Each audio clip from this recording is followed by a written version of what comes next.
Perpustakaan Nasional Republik Indonesia yang berada di Ibu Kota Jakarta yang berlokasi tepatnya di Jalan Medan Merdeka Selatan nomor 11 Kota Jakarta Pusat adalah lembaga pemerintah non-kementerian yang melaksanakan tugas pemerintahan dalam bidang perpustakaan yang berfungsi sebagai perpustakaan pembina, perpustakaan rujukan, perpustakaan deposit, dan lain sebagainya.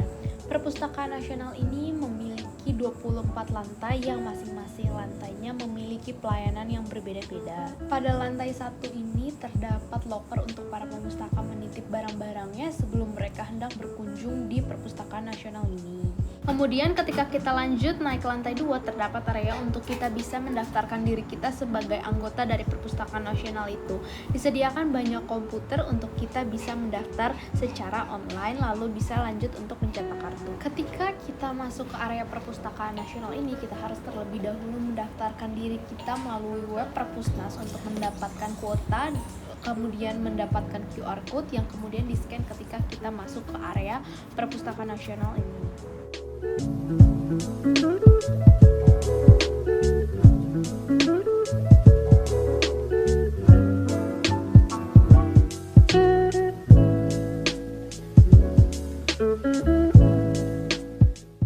Ketika kita hendak mencari buku yang akan kita gunakan, kita bisa mencarinya terlebih dahulu melalui komputer yang tersedia, lalu akan muncul informasi di lantai mana atau rak mana buku tersebut tersedia.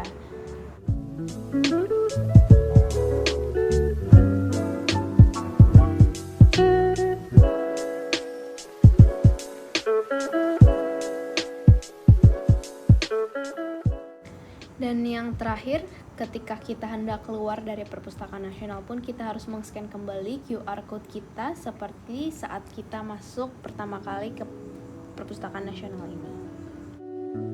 Jadi perkenalkan, nama aku Agatha Inge, biasanya dipanggilnya Inge. Jadi teman-teman di kampus dulu manggilnya Inge, terus ya teman-teman sekarang di kerjaan juga tetap manggilnya Inge gitu.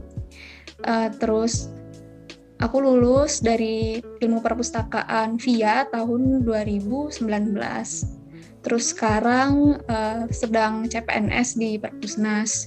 Jadi masih calon gitu. Terus untuk di layanan untuk di Perpusnas ini aku ditempatkannya di Pusat Jasa Informasi dan Pengelolaan Naskah Nusantara. Terus untuk kelompok layanannya ada di kelompok layanan koleksi budaya Nusantara. Oke, mungkin aku langsung ke pertanyaan pertama aja ya, Kak. Iya. Sebenarnya kan tadi Kakak bilang pelayanan yang ada di web sama yang langsung di gedungnya itu kan nggak beda jauh ya. Jadi sebenarnya seperti apa sih pelayanan publik yang disediakan oleh Perpustakaan Nasional ini untuk masyarakat gitu, Kak? Pelayanan publiknya yang ada di Perpustakaan Nasional. Jadi kalau dulu mungkin masyarakat itu kan mengenalnya layanan koleksi umum, layanan koleksi khusus, tapi sejak tahun 2020 bulan, kalau saya nggak salah ya, itu bulannya di bulan Oktober 2020 itu Perpustakaan Nasional itu berubah. Jadi bukan cuma layanan koleksi khusus atau koleksi umum. Kalau dulu itu kan koleksi khusus berarti kayak koleksi foto, peta, lukisan, audiovisual gitu. Tapi kalau yang umum berarti layanan monograf terbuka atau misalnya layanan yang tentang intinya ada buku monograf di situ. Tapi sejak 2020 akhir itu layanannya di sini itu ada banyak. Ini aku mau share screen, boleh ya? Oh iya, boleh, Kak. Boleh nggak? Boleh, Kak. Boleh, Kak. Aku nggak bisa ya. Host disable participant screen sharing gitu. Coba, udah bisa belum, Kak? Sebentar. Oh iya, udah bisa. Oke. Nah, jadi kayak gini. Ini kan Pusat Jasa Informasi Perpustakaan dan Pengelolaan Naskah Nusantara. Jadi untuk pelayanan itu kan memang pelayanan itu berarti kan yang langsung ketemu sama pengunjung. Nah, kalau untuk pelayanan itu berarti di sini Pusat Jasa Informasi Perpustakaan dan Pengelolaan Naskah Nusantara. Dari yang awalnya cuma Pusat Jasa Informasi Perpustakaan aja waktu itu, terus berubah jadi Pusat Jasa Informasi Perpustakaan dan Pengelolaan Naskah Nusantara. Terus di sini secara organisasi ada 3 kelompok substansi. Di sini ada kelompok substansi penyusunan konten media dan layanan informasi, substansi layanan koleksi monograf dan berkala langka, dan di sini ada kelompok substansi pengelolaan naskah Nusantara. Nah, kalau untuk layanannya, di sini ada banyak kayak gini, misalnya substansi layanan informasi dan promosi di dalam dan di luar negeri. Layanan informasi ada pengaduan masyarakat. Nah, ini untuk yang pameran, promosi, terus pengaduan, terus juga untuk media sosial kayak kontennya medsosnya Perpusnas ini ada di bagian yang layanan informasi dan promosi di dalam dan luar negeri. Nah, terus kalau untuk keanggotaan, ini ruang lingkupnya yang monograf terbuka. Jadi kalau misalnya teman-teman ke layanan anak, terus ke layanan lansia, sama layanan monograf terbuka, dan juga kalau misalnya bikin keanggotaan online, itu nanti layanannya ada di layanan sirkulasi yang keanggotaan. Terus di sini ada layanan referensi monografi berkala mutakhir dan multimedia. Nah, ini yang banyak. Di sini itu baru ada yang multimedia, terus ini yang teater mini, studio musik. Nah, jadi Perpusnas itu sekarang punya teater mini dan studio musik. Nah, teater mini sama studio musiknya ini bisa digunakan sama pemustaka. Kalau teater mini itu filmnya ada di setiap hari Kamis gitu ya. Antara Kamis sama Selasa, di antara hari itu ada film-filmnya gitu. Itu biasanya ada di biasanya diinformasikan atau misalnya di-upload di IG-nya Perpusnas. Jadi nanti misalnya ada nonton bareng film apa gitu di teater mini ini, itu nanti ada jam-jamnya gitu. Terus ada studio musik juga, tapi kalau studio musik ini harus kita izin dulu, itu dibukanya juga bukan yang setiap saat bisa kita pakai gitu. Ya, sebentar ya teman-teman. Oke, Kak.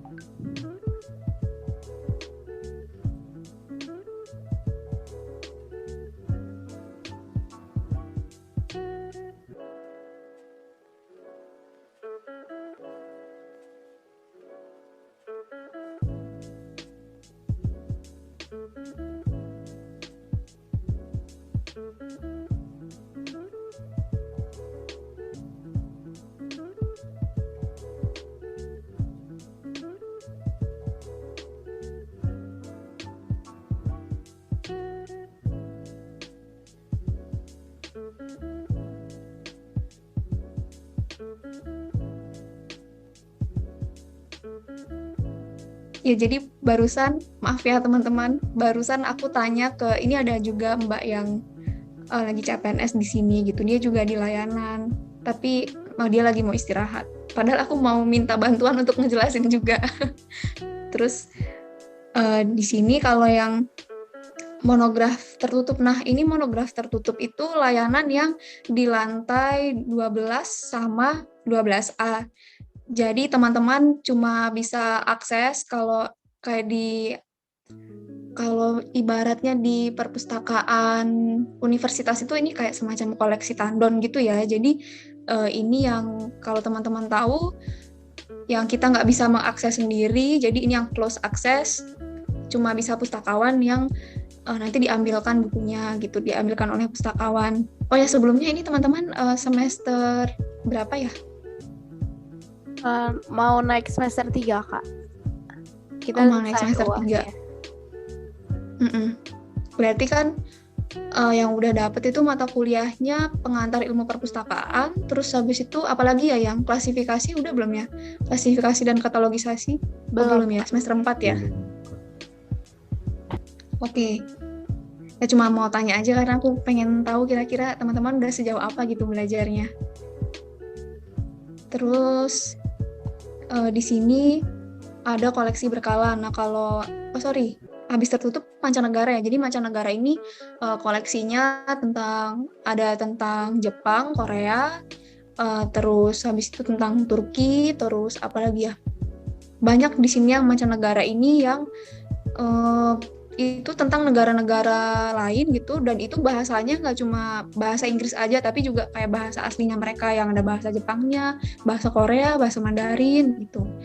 Terus untuk koleksi berkala ini majalah, terus koran itu ada di koleksi berkala.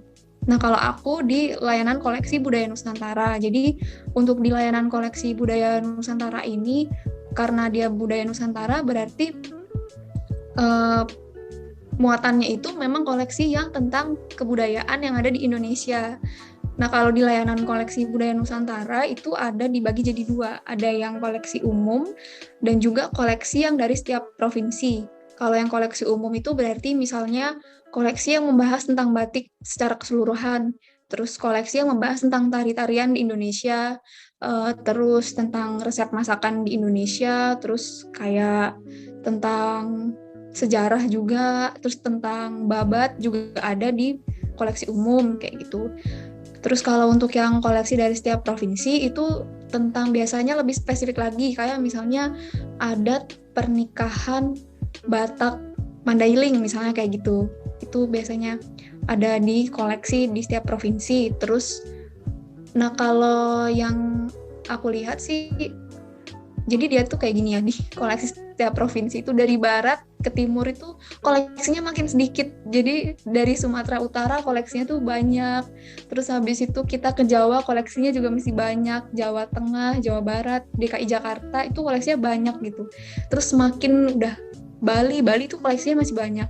Mulai dari kayak ke Nusa Tenggara, terus habis itu ke Kalimantan, Sulawesi sampai ke Maluku, Papua Barat itu koleksinya belum sebanyak yang lain gitu. Jadi itu sih yang mungkin belum lengkapnya kalau dari layanan koleksi budaya Nusantara. Jadi masih belum ya masih terbatas lah kalau yang untuk provinsi-provinsi yang ke arah Indonesia Timur gitu, masih sedikit jumlah koleksinya. Nah, terus di sini juga ada layanan penelusuran informasi. Jadi kalau penelusuran informasi ini biasanya dia, misalnya teman-teman tahu kan yang kayak kita di webnya Perpusnas, terus habis itu ada kolom chatnya dari pustakawan. Nah, itu kan teman-teman bisa tanya di situ tentang jurnal atau misalnya tentang mau cari koleksi apa kayak gitu. Terus itu bisa di sini juga di penelusuran informasi juga gitu. Sama yang kemas ulang diseminasi ini. Nah, jadi sebenarnya yang bagian penelusuran informasi, kemas ulang dan diseminasi informasi, terus ada koleksi rujukan dan ilmu perpustakaan ini itu mereka ini kayak gitu, misalnya teman-teman bingung mau cari jurnal, terus nanti bisa kirim email gitu atau tanya di pustakawan atau misalnya kirim email ke Perpusnas. Terus nanti dari bagian ini itu akan mencarikan jurnal seperti apa teman-teman yang teman-teman mau jurnalnya. Terus nanti jurnalnya itu misalnya tentang ilmu perpustakaan, manajemen di perpustakaan misalnya kayak gitu ya, tentang subjek yang mau diketahui. Terus nanti dicarikan sama pustakawannya, terus dari situ ada abstrak-abstraknya, nah teman-teman bisa pakai informasinya kayak gitu. Itu sih kalau untuk yang di penelusuran informasi, dikemas ulang, terus di koleksi rujukan dan ilmu perpustakaan. Terus kalau yang referensi virtual, nah yang virtual ini juga yang kolom chat itu sebenarnya gitu, jadi mereka ini kayak saling bekerja sama juga. Layanan fasilitas peneliti, kalau fasilitas peneliti ini di sini tuh ada ruangan memang di lantai 3, nah itu ruang penelitian, jadi di situ bisa digunakan buat teman-teman yang mau misalnya ngerjakan tugas atau misalnya untuk peneliti. Memang kebanyakan sih peneliti yang pakai di situ. Kalau untuk mengerjakan tugas atau misalnya mau skripsi itu dipakai di ruang diskusi. Nah, ruang diskusi itu ada di lantai 21, 22, terus di lantai 12, 12A, terus di lantai 19 sama lantai 24. Di situ ada ruang diskusi yang bisa dipakai. Nah, ruang diskusi itu juga kapasitasnya macam-macam. Ada yang ruang diskusi bisa untuk 3 orang, terus ada juga ruang diskusinya tuh yang bisa sampai 5-6 orang. gitu. Terus ada layanan bimbingan pemustaka dan literasi informasi. Nah, kalau yang layanan bimbingan pemustaka ini sebenarnya kayak gini, misalnya kan bimbingan pemustaka dan literasi ini tuh terjadi waktu ada pemustaka yang datang ke perpustakaan, terus misalnya mereka bingung tentang sesuatu, bisa tentang apa aja yang mereka tanyakan, terus nanti kita mengarahkan, kita mengedukasi, itu udah termasuk layanan bimbingan pemustaka dan literasi informasi.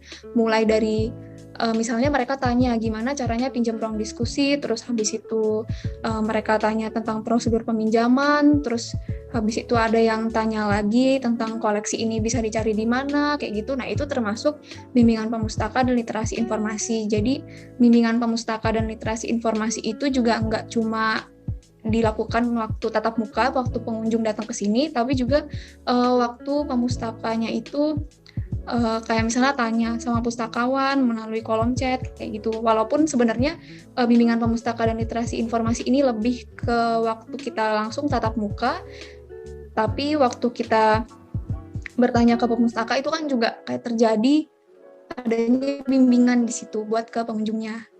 Oh ya teman-teman, kalau misalnya penjelasannya terlalu cepat, boleh misalnya aku diinterupsi aja nggak apa-apa ya. Iya Kak, gampang. Terus di sini ada yang layanan surat kabar langka, majalah terjilid, kayak gitu di sini.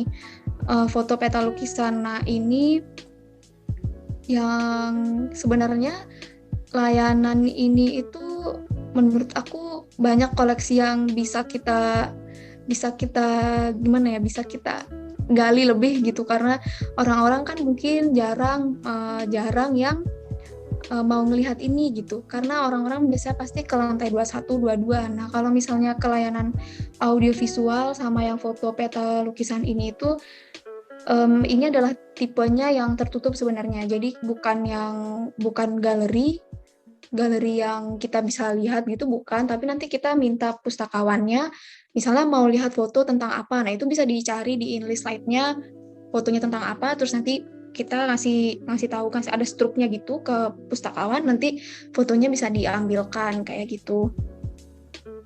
Kalau majalah sama surat kabar kan kalian sudah tahu lah ya, majalah terjilid. Majalah terjilid ini jadi kumpulan majalah-majalah di tahun atau di bulan Januari 2020. Jadi majalah-majalahnya itu dikumpulkan nanti dijilid kayak gitu. Mungkin ada yang udah pernah lihat kalau di perpustakaan UB ada majalah Tempo yang dijilid. Nah, itu kayak gitu. Terus surat kabar langka, ini surat kabar yang langka, dan juga ada yang udah kuno gitu. Jadi yang usianya udah tua. Terus kalau audiovisual, nah audiovisual ini berarti kan layanan pandang dengar. Di sini ada yang audio, ada yang visual. Terus juga di sini itu ada yang mikrofis sama mikrofilm.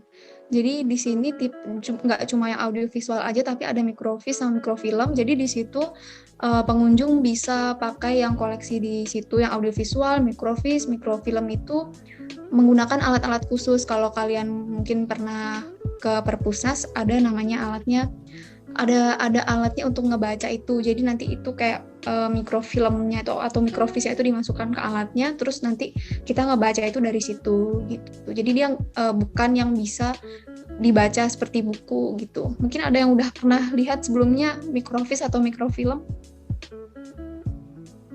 Belum Kak. Belum pernah ya? Belum pernah ya? Iya, aku juga baru ngeliatnya pas di Perpusnas sih. Terus ada Galeri Kepresidenan dan Pagelaran Budaya Nusantara. Ya, kalau yang Galeri Kepresidenan dan Pagelaran Budaya Nusantara ini aku juga belum pernah ngeliat ke Galeri Kepresidenannya sih gitu. Jadi tapi di lantai 24 itu ada galeri, memang di lantai 24 ada galeri itu yang isinya di situ ada ada kain gitu, ada kain tenun dari daerah-daerah, terus habis itu ada souvenir-souvenir juga dari setiap daerah kayak gitu.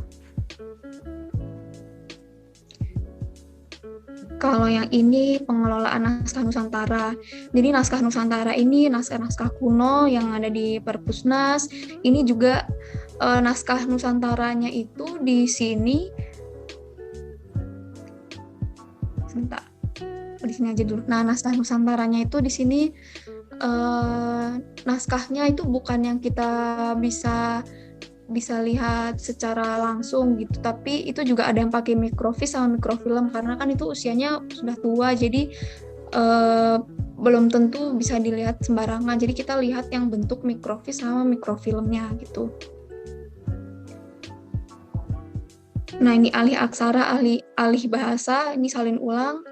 Ngajian Nusantara, kalau yang di sini alih aksara sama alih bahasa ini, alih aksara tuh misalnya kayak dia dari aksara Jawa gitu, terus habis itu mau dialihkan ke misalnya ke tulisan yang kayak sekarang gitu. Jadi memang ada ahli filologi gitu ya namanya kalau yang untuk di situ. Terus biasanya kalau untuk di naskah kuno ini selain pustakawan tapi juga ada orang-orang sejarah karena kan itu berkaitan sama sejarah. Terus ada ini juga, ada yang sastra, jadi ada lulusan sastra, terus habis itu ada sejarawan, sama ada pustakawannya di situ. Nah, geraha literasi. Nah, kalau ini yang geraha literasi ini sebenarnya disebutnya terakhir, tapi ini adalah bagian paling pertama yang kita temuin waktu kita datang ke Perpusnas. Oh ya, sebelumnya ini teman-teman udah pernah ke Perpusnas belum? Sudah, Kak. Ya, sudah pernah kan?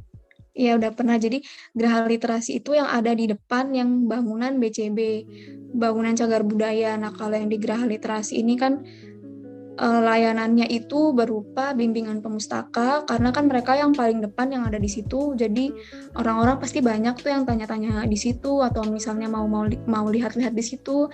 Nah, bimbingan pemustakanya itu juga sebenarnya ini karena pandemi sih. Jadi mereka yang di geraha literasi lebih fokus ke gimana supaya orang-orang tetap mengikuti protokol kesehatan. Tapi sebelumnya itu di geraha literasi itu kan kalau teman-teman yang udah pernah ke Perpusnas, jadi di geraha literasi itu kan ada ruangan-ruangannya itu, ruang yang aksara, menceritakan tentang aksara-aksara itu, perjalanannya gimana dari sebelumnya di Indonesia ini tuh belum mengenal aksara, terus habis itu nanti jadinya jadi transisi ke bangunan kita yang sekarang. Jadi itu makna filosofisnya kalau dari di geraha literasi. Gimana waktu dulu Indonesia sebelum mengenal tulisan, terus habis itu nanti tulisannya itu dibawa melalui kapal kan, waktu dari India, terus dari Arab, terus habis itu dari Belanda juga banyak kan itu yang datang ke Indonesia, terus habis itu mulai ada perdagangan, akhirnya terjadi interaksi antara pedagang sama masyarakat di Indonesia, terus akhirnya masyarakat Indonesia mulai mengenal aksara tulisan, mulai dari bahasa Sanskerta, terus habis itu ada bahasa Arab, terus habis itu ada yang Latin juga di situ, yang tulisan seperti yang kita kenal sekarang. Nah itu, terus habis itu lama-kelamaan sudah zamannya makin modern, terus akhirnya tulisannya itu dibikin dalam bentuk koran.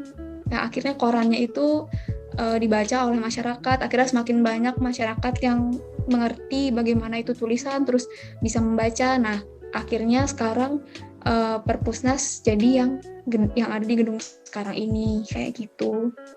Jadi layanannya di sini memang bimbingan pemustaka dan juga mereka menceritakan gimana sih sejarahnya awalnya di Indonesia ini, perjalanannya mulai dari yang sebelum mengenal tulisan sampai ke yang sekarang sudah mulai ke digital atau sudah di zaman digital kita sekarang. Mungkin aku mau simpulin dikit ya, Kak.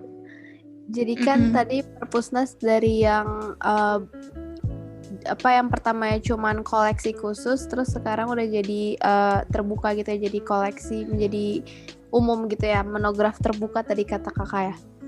Terus juga pelayanannya juga dibagi-bagi jadi 3 kelompok substansi yang masing-masing substansinya memiliki layanan tersendiri juga kan Kak.